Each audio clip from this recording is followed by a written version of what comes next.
Today, we're talking about marriage. And to just kind of prime us and get us ready for it, I brought a video to show us. So let's go ahead and take a look. It's just, there's all this pressure, you know? And sometimes it feels like it's right up on me. And I can just feel it, like literally feel it in my head. And it's relentless. And I don't know if it's going to stop. I mean, that's the thing that scares me the most, is that I don't know if it's ever going to stop. Yeah. Well, you do have a nail in your head. It is not about the nail. Are you sure? Because, I mean, I'll bet if we got that out of there... Stop trying to fix it. No, I'm not trying to fix it. I'm just pointing out that maybe the nail is causing... You always do this. You always try to fix things when what I really need is for you to just listen. Yeah, see, I don't think that is what you need. I think what you need is to get the nail See, out. you're not even listening now. Okay, fine. I will listen. Fine. It's just, sometimes it's like, there's this achy, I don't know what it is. And I'm not sleeping very well at all. And all my sweaters are snagged. I mean, all of them. Yeah, that sounds really hard. It is. Thank you. Ow! Oh, come on. Ow. If you would just... Don't. Right? All right, guys, let's just admit it. It's fun. It's funny. It's one of my favorite videos that kind of opens the window up to show that marriage is hard. Can I get an amen on that? Marriage is hard. Are we on the same page? This is a safe place, all right? Marriage is hard. Marriage is difficult. It is not easy to continue to love and stay connected with a person that is oftentimes very different than you. And you have conversations kind of like that, right? Last summer, I took my girls to downtown Wheaton, and there's this fountain in downtown Wheaton, and it's a fountain that I'm sure a number of you guys have seen it or one like it. You walk up to this kind of fountain, and you reach into your pocket, and you pull out some pennies, and you throw it into the fountain, right? Kind of like a wishing well. Over the number of years of ministry, meeting with couples that are struggling or meeting with couples that are just stuck, they're not sure how to move forward, I found oftentimes that's how they treat their marriage. When they talk about how things are going, really what they're doing is they're saying, I don't really know, I'm just kind of wishing, and I'm kind of hoping that maybe things will just get a little bit better. Today I want to talk about a better strategy than just wishing. I want to say for us today, for you and I, those that are married, for you to stop wishing and start working. I want us to work on our marriages. And for the next number of minutes, I'm going to be as practical as I can on 3 ways specifically that you can work on your marriage. So grab your phone, take it out, take some notes. If you have a pen and paper, I want you to take some notes on it. Here's where we're going to start. Here's the first thing, to get connected. Like, how do we work on our marriage? How do we grow within this sacred relationship of marriage? It's to connect, right? It's to get more connected. When you're thinking about how you can get better in your marriage, do you quickly think about the connection status that you have? Jesus was really clear on this. Matthew 19:4-6. Haven't you read, he replied, that at the beginning the Creator made them male and female, all right? And I could go into that for a while, but that's a whole nother sermon. And said, for this reason, a man will leave his father and mother and be united. All right, I want you to say the word united on the count of 3 with me. 1, 2, 3. United, right. This is the vision right here from the one that invented marriage, that you'd be united to his wife. And the two will become one flesh.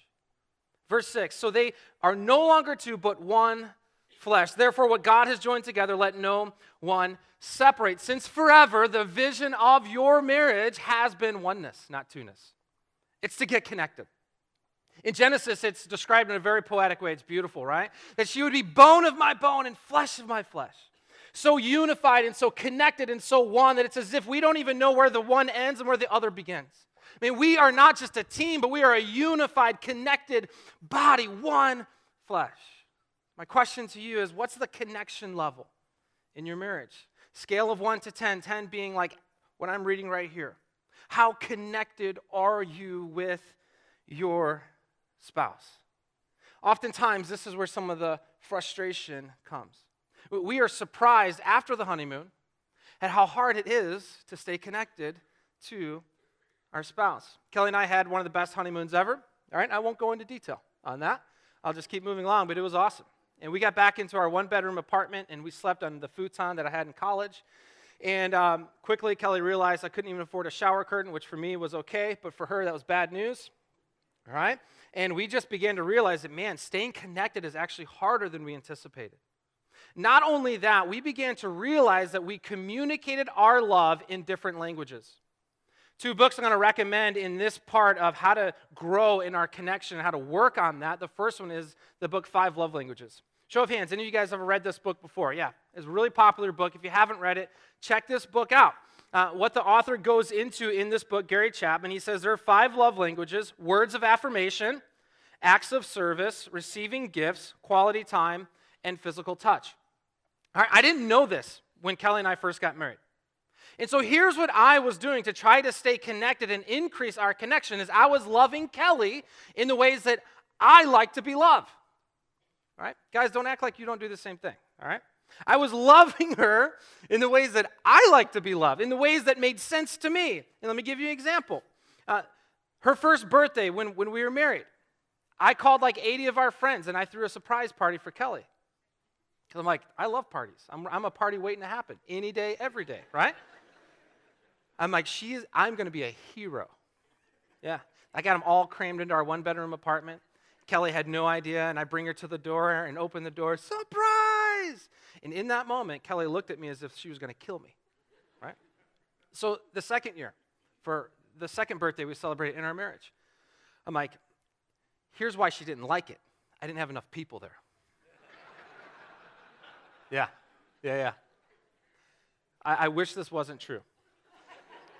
Kid you not, bring her down the hallway into our one-bedroom apartment on her second birthday of our marriage, open the door, surprise! In that moment, she said, I might seriously kill you, right? I didn't know what I was doing. Continually, over the last 9.5 years, I've been learning that Kelly's love languages are different than mine. They're different than mine. And if I want to work on my marriage, that means I got to work on how connected we are, and that means I got to know what her love languages are, and I got to love her in that way. And some of you are like, man, that sounds like work. And I'm like, yeah, it is. Remember? Like, we're going to stop wishing, we're going to start working. We're going to get after it, right? Put the tool belt on, do whatever you got to do, and start to work. Kelly just told me 2 nights ago. She said, my number one, because we were talking about this, she said, my number one, it used to be number 2, but now it's number 1, is acts of service. She's like, and maybe it's because the kids or whatever. She's like, acts of service. I'm like, so acts of service. She's like, yeah. I'm like, so, she's like, yeah, acts of service is my number 1. And she's like, if you want to know what like a super love is, acts of service when I don't ask you to love me with acts of service. All right. I'm like, so that's like Barry White playing in the background kind of love language, right?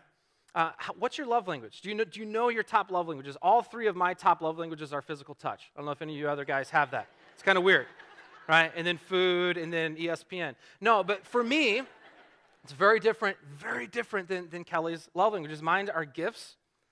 I feel so loved when people get me gifts. I do. It's funny. Kelly, we actually laugh about this. She came home with a gift for me a couple days ago. And I'm just like, and she's like, so you feel loved right now? I'm like, I do. I feel so loved right now. Now get back out there and give me some more gifts. Like I'll feel even more loved, right? So know what your love languages are. And perhaps some of you already knew that. This next one I want to talk about might be the first time you've heard this. Arguably, and I would say it's not even an argument anymore, the number 1 researcher when it comes to marriage is Dr. John Gottman. And he writes, not from a Christian perspective, but he writes from a research perspective, doing research over the past 40 years on what makes marriages work.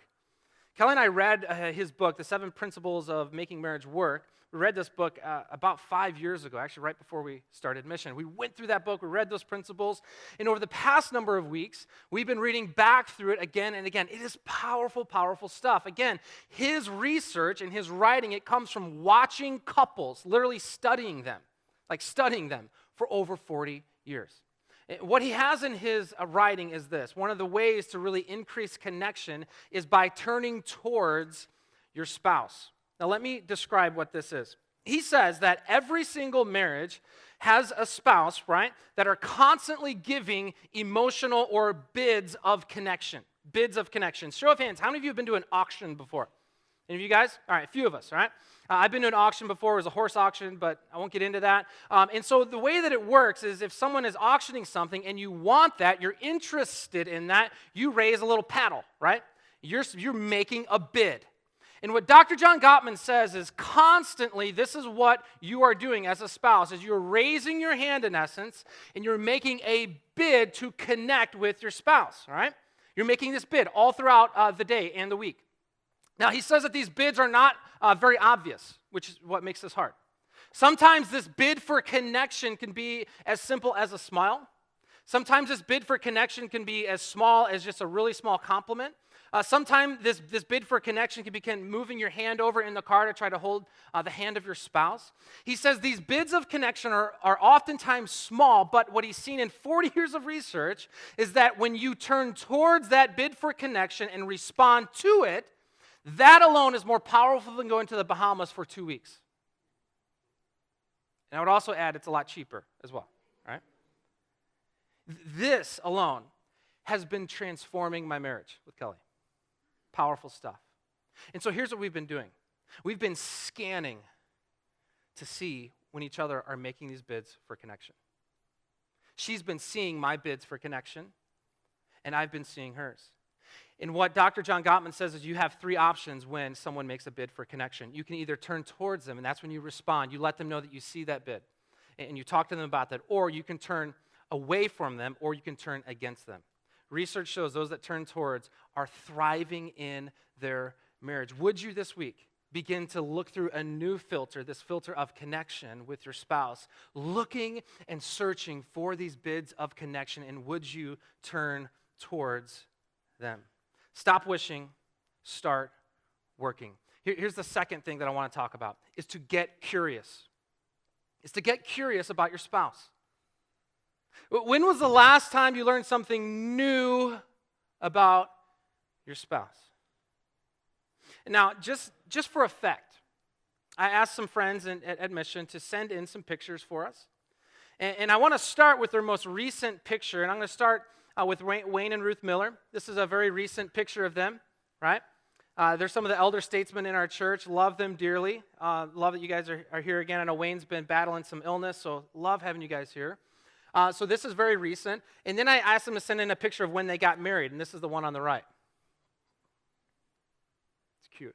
Are you guys holding hands right now, remembering the good days, right? Next, I asked another couple to send in their picture.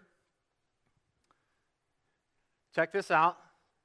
Mike and Terry Lang. This is very recent. And then I said, could you send in a picture of when you first got married? Look at that stash. Hold on. Can you zoom in on that? That... Now I know why she said yes. That is a power stash. The last couple, the Gronowskis, a number of you guys know the Gronowskis. There's David and Karen. And I said, can you also send in a picture like when you first kind of started dating? All right, let's just take a minute with this one. For two reasons. First, what Karen is wearing. And secondly, look at David. So I showed my kids this because they know the Gronowskis really well, and Hannah, like very seriously, she said, "Daddy, what happened to David's hair?" Right? I said, "They had 3 kids, honey. That's what happened to his hair." Right? So Kelly and I were talking a few nights ago, this past week, and Kelly brought this up. She said, "John, think about how much we've changed since that day when we said I do." Now, I'm still extroverted, right? And I still have some of my same kind of spiritual gifts that I did. But I'm different. Different in a lot of ways. These pictures kind of reflect how we change on the outside. But I would argue that on the inside, we change a lot, don't we? Kelly was saying, John, she's like, it's like I'm not even the same person that I was that you married. Maybe it's through trials and setbacks. Maybe it's through getting laid off at work. You used to not be a fearful person, but now you are. Through the different things you've walked through, right? You used to not be maybe so controlling, but because of loss and tragedy, that's kind of your inclination now. All right, you used to be just kind of like carefree and like always ready to do something, but you've changed. So here's my question to us. Have you stopped being curious about your spouse? If you want to work on your marriage, I would argue that you got to get curious about your spouse. When was the last time you learned something new about them? When was the last time that you asked them, hey, what are you most proud of from this past year? Hey, as we're starting a new year in 2016, what are you most fearful of? Hey, when we're together, right? Like, what are those moments that make you just so thrilled that you're married to me? And maybe hold off on that question for a few weeks, all right, once you're starting to work on your marriage a little bit more. All right, 2 things I want to challenge you to do within this. Number 1 is to investigate. Investigate. It's a word I made up. When you were dating him or her, I'll speak for myself. When I was courting or dating Kelly, I was like an investigator, like reporter. I was. The amount of questions, always open-ended questions. Oh yeah, I had game back in the day. Asking her question after question after question. I wanted to know what made her tick. I wanted to know what would make her come alive. I wanted to know what would make her day. I wanted to know what her biggest accomplishments were. I wanted to know everything about her when we were dating, just like many of you. When you were dating, when you were courting, and some of you are now, man, you were so curious. And my question is, what happened? What happened to that curiosity? Is it because you think, and I think, we've come to the end of them? We've figured everything out about them. What would it look like for you to not just go on dates, but for you to be this kind of investigator reporter while you're on these dates? And let me just tell you, you will not come up with great open-ended questions on the spot, especially guys. I've got a little Evernote, and you can email me. I'll send you the questions that I have. Kelly comes to the next service, so I may not share this part. But I am ready for my dates. I, in advance, think of great questions to ask her. Why? Because I know in the moment I'm not going to ask good questions. I'm really not. So I'm ready for that, and I want to ask her questions. They're going to help us grow in our marriage. Here's the next thing that you can do. I want you to design a top 5 list, on when your spouse feels most loved. It'll go like this. Kelly, all right, here's what I want you to know about me. When you do these 5 things, this is when I feel most loved. An older couple that's been doing this for a long time shared about this in a video I was watching this past week. And it was as simple as the guy saying to his wife, when you have my favorite cereal in the house, it was his number 1 actually. All right, that's how simple men are. His number 1 was, I want my favorite cereal in the house at all times. How awesome that he told her that instead of resenting her for never having that, right? The second thing he said was to stay out of my car. I thought I was going to get applause for that. Right? So don't overthink it. Make it real. What you really think. What you really believe. Right? And this is an exercise Kelly and I are going to be doing this week ourselves. So investigate and also design your top 5. Let your spouse know. When you do these top 5 things, this is when I feel most loved. Stop wishing, start working. Here's the third and last one I want to talk about today. Get coaching. Get a coach. Get coaching. The amount of couples that Kelly and I meet with, and we talk to them, and we kind of understand where they're at and how they're stuck, or have just kind of accepted the status quo, we realize that they're just kind of wishing for a better marriage instead of working on a better marriage. And one of the key ways we can work on having a better marriage is to have other voices speaking into it. To have a coach. To have maybe multiple coaches helping us, speaking into it, giving us ideas and tools, speaking words of affirmation into our marriage. Now, here's the truth. When you take a step back and you get into a different space, when it isn't marriage, and you get into a different space, and let's start with sports, this makes so much sense. Here's the first picture I have. Jordan Spieth. Any golf fans in the house? Yeah, this is my favorite golfer. I love watching Jordan play golf. I think he's the best golfer in the world. Most people do right now. If you do any kind of research on Jordan Spieth, right, you would know who he is, but there is a voice in his life, a person that you've never seen before, and I have his picture. This is Cameron McCormick on the right. Jordan credits Cameron for all his success. Isn't that fascinating? And to those of us that were in sports, we're like, no, that makes sense. So let me just ask you this. The greatest golfer on planet Earth right now is humble and smart enough, and I would say strategic enough, to get a coach. I mean, gifted by God to hit a golf ball. Everyone knows that, but he has a coach. Cameron, now let me just kind of build out this point if you're not convinced yet. Big game this afternoon, right? This here is Peyton Manning. There's Peyton. The only good thing about the Broncos is their color scheme. Bears fans would agree with that, right? Do any research. Here's what you're going to find. Behind him, he's got Greg Knapp. Greg was a unsuccessful head coach, but he is an amazing quarterback coach. The success that Peyton's having late in his career is accredited to Greg Knapp, right? Fascinating. Even Peyton Manning would agree that he hasn't arrived. He needs another voice into his game. So let's get out of sports. Let's get into the arts. Whitney Houston. I mean, how many of you guys would agree greatest female voice of all time? All right, at least 5 of us. But she had a voice coach. This is the kind of research I do. I don't know why I do this kind of stuff, right? This is her voice coach. Here's Gary. Where is he? There he is. And he's kind of impressed with his ability to coach, by the way, as you can see on the right. But it's fascinating. Do research on Whitney. You will find a lot of her success was accredited to the voice that was in the shadows. Who knows who that guy is? She had a coach. This next picture is one of the most gifted guys I know and I've ever been around. What's his name? Tommy Bowman. I mean, dude can play sports. He can play piano. Tommy, you can start to make your way out because he's going to need to play piano here in a second. He can play guitar. Let's just embarrass him. Let's just give him. He hates when I do stuff like this, and that's why I do this. He's an incredible leader. He's incredible in so many ways, all right? And I don't think anyone besides me knows that he didn't get there on his own. Tommy actually has a coach as well.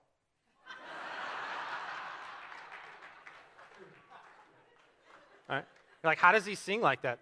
The Hoff. If you were to talk to Tommy would tell you, not about the Hoff, but he'd tell you about other people that have been involved in his life. He'd tell you about Randy, who's been mentoring him for a number of years. He'd tell you about he and Jess's marriage coach over the last year.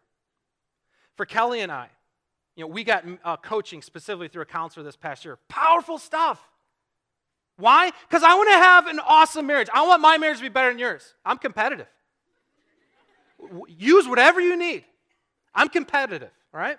I want to have the best marriage this world has ever seen. And that means that even though Kelly and I got a great thing going, and we do, we need a coach.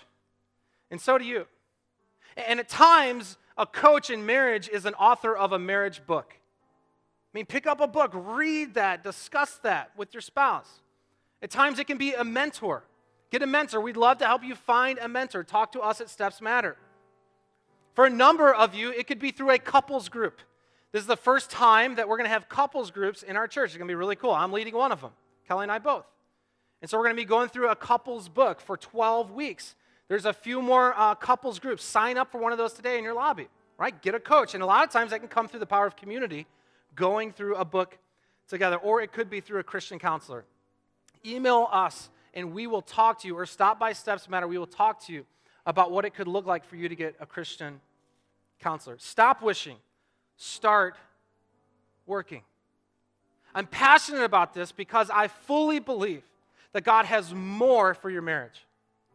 I fully believe that your marriage is not done yet. I don't care if you're in your 80s and you've been married for 50 years. You can get better. I fully believe that God is wanting to write even a better and more beautiful and more brilliant story through your marriage, but you will never drift into it. You won't hope your way into it. But we can work, and we can apply some of this teaching to see that our marriages would grow and reflect what the Scriptures say.